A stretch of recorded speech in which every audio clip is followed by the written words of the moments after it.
Kakamega Governor Wycliffe Oparanya and his wives were held at Integrity House for 7 hours, where he was questioned over alleged embezzlement of 1.3 billion shillings. Oparanya, who was later released, maintained his innocence, saying he was being politically targeted. We begin our broadcast with our very own Chemtai Goin. After hours of questioning, the former Kakamega Governor and ODM Deputy Party Leader Wycliffe Oparanya emerged from the ESCC offices, accompanied by a host of politicians. Oparanya recounted events of Wednesday morning when his children notified him of police presence at their current home. So I decided to go out and invite them in.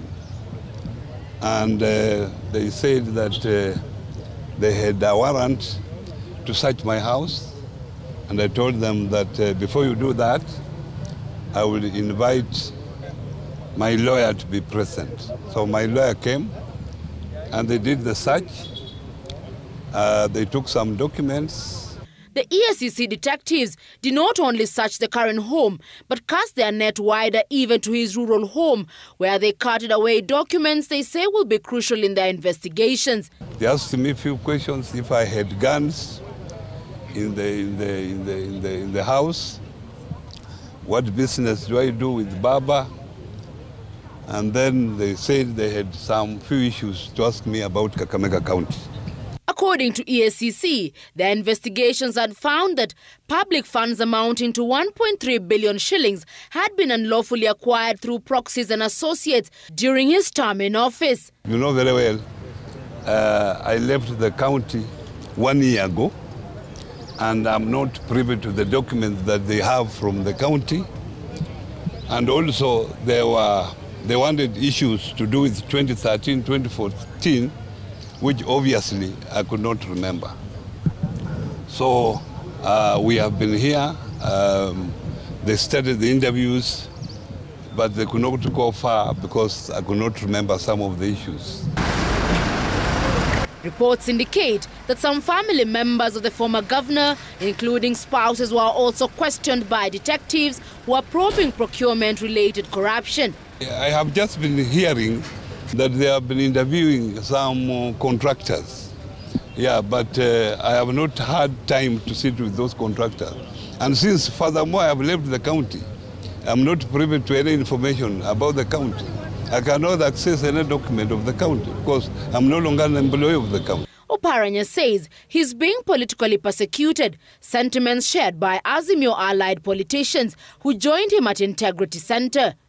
Obviously, this is political, and you can see that I have been in the county for 10 years.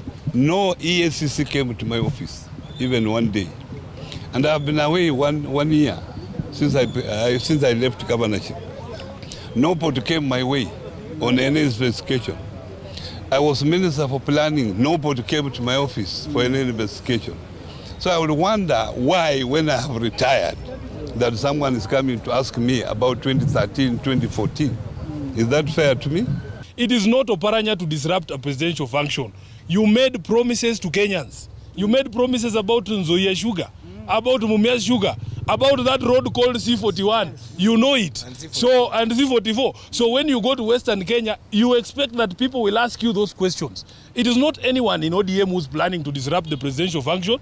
In the spirit of creating a conducive environment for dialogue, we are saying stop this police harassment. Stop harassing Azimio principals. Stop harassing our supporters. Create an environment that is conducive for dialogue.